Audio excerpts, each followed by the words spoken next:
What's up, guys? If you're reading this, you kind of already know a little bit about me. But in short, my name's Cody. I'm a powerlifting coach. I'm a strength and conditioning specialist, and I'm a physical therapist. Right now, I'm working in the clinic as a physical therapist, and I'm working online as a powerlifting coach.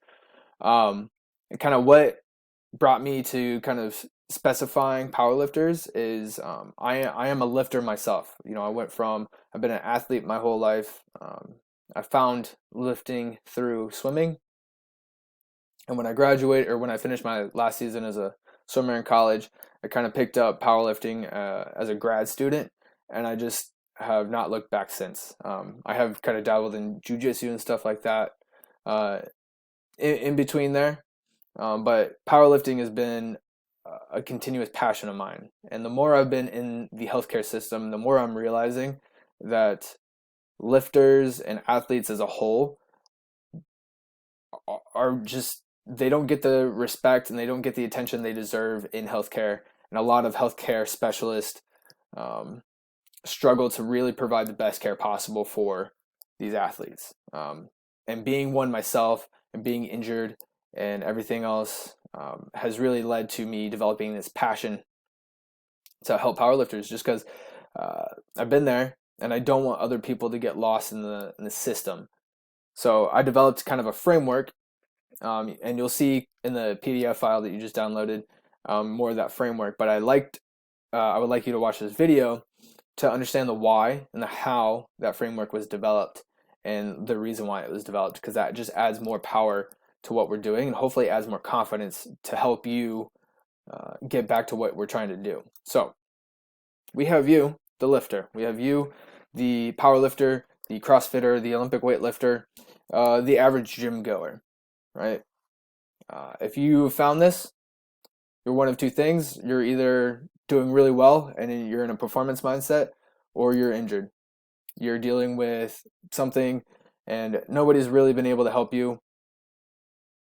And that's just, I don't want you to be in this level. I want you to be back to the other one of two people that should be watching this and in a performance mindset. So my job is to kind of help you, take you from being here to making progress in PRs again. I've been injured and I've been hurt, and I know what that does to someone's mind. I know what it does to you physically. Um, and I know why we powerlift, why we lift in general. It's not just a physical transformation. On the surface, it might be that, but if we look deeper, it's, developing confidence, maintaining that confidence, right? I've been a shorter guy and I've always been skinnier. Um, Showing up in the gym hasn't necessarily been me trying to build muscle, but it's been showing me that I can be strong and powerful, and that has really helped me uh, increase my confidence and kind of put a chip on my shoulder that I'm way better than I thought I was. And being in the gym is another way to just show you're getting better. You're getting better compared to yesterday. Um, at least that's the goal, right? And I want, and there's a ton of different reasons. Some people, lifting is a way to maintain their lifestyle, keep their health, keep them out of trouble. Some people might even say it saved their life. Um, I've heard people say that they struggled with alcoholism and and and other things among that, and lifting occupied their mind and gave them confidence and self-esteem that made them rise above. And I think that's really powerful. So when people get hurt and injured and someone tells you to stop lifting, or this injury has taken that away from you, it's powerful, and not in a happy way, right? So I want to be a guide to help someone get back to making PRs and seeing progress and realizing aspirations in the gym and maintaining their lifestyle and maintaining their health, mental and physical, right? Because right now, if you're in that injured category, you're pissed off. Someone along the line said you can't lift, or the injury told you that, right? And now you can't go to the gym. Now you're worried. What's going to happen if I can't lift? You're scared. how is this going to change my life? Is my health going to go down the tubes? Um, how can I keep a lifestyle that I was doing really, really well with? How can I keep going in terms of maintaining, just maintaining your health, And it's scary, you know? And you're also confused. You went to a doctor, they told you not to lift. You went to a PT or a chiro or another alternative health person, and they told you all these things, and then you go home and you look it up and you're lost in the sauce, to essentially say it.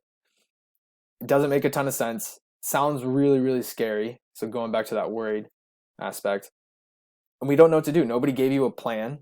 They just said, hey, take these pills. We might consider surgery. We might, uh, you might not be able to lift ever again. And that's a problem. Excuse me, I got to take a drink.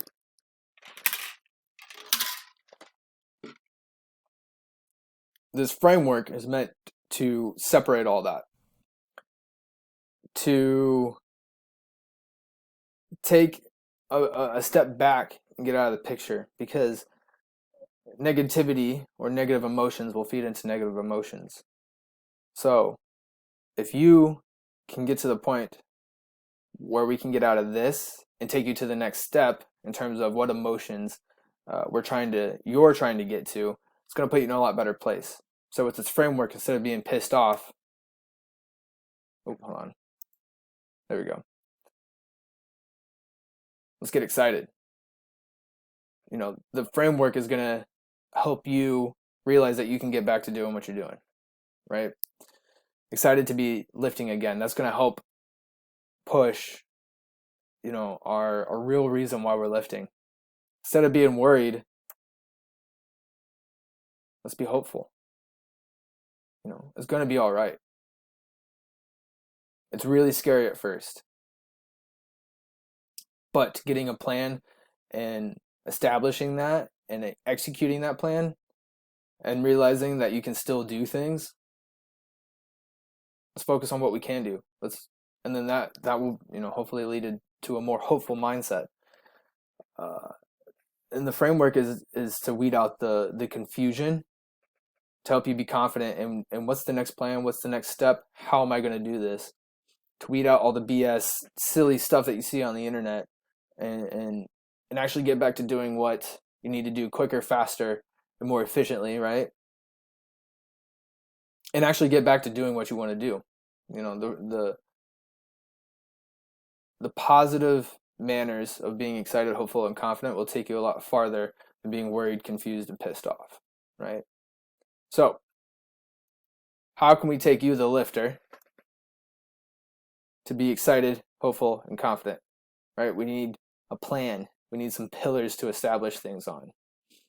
Pillars that the framework is primarily based on. So first,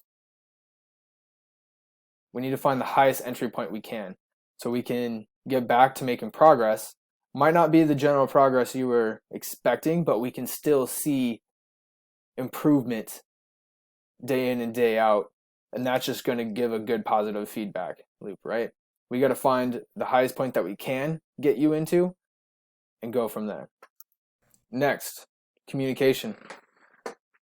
Finding someone to lean on their shoulder for, and have someone that actually listens to you, can be therapeutic in and of itself.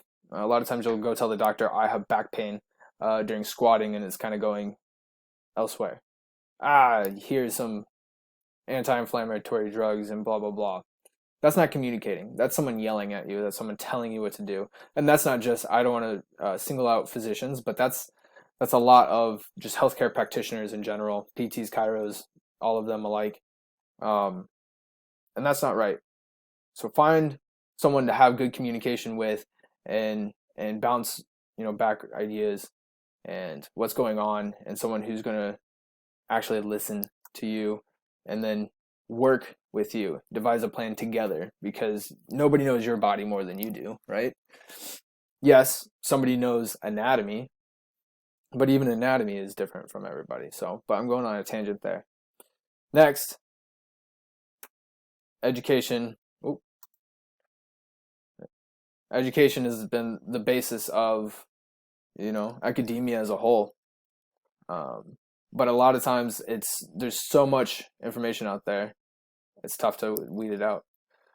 So let's get you some education, help you decipher, what's bullshit and what's not, and what's gonna actually push the needle forward, what's gonna actually get you back to making progress in PRs, right?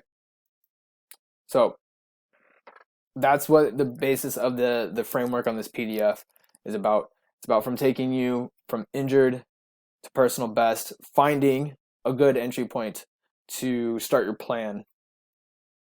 That way, instead of being pissed off, worried, and confused, you can have an established plan and start seeing progress and start seeing movement towards what you're trying to do again, to make you hopeful, to make you confident, make you excited to see PRs again, and excited to know that you're going to get back to doing what you want to do, for whatever reason that might be. So keep scrolling in the guide. You're going to see just a general framework. And feel free, if you have any questions or anything, there's going to be a button to it'll send you to DM me on my page, or anything like that. You can always reach out. You can always ask questions. I'm open to conversation. And again, maybe just bouncing ideas off can be therapeutic in and of itself. So thank you guys for listening, watching. Let me know if you have any questions, and then we can kind of go from there, right?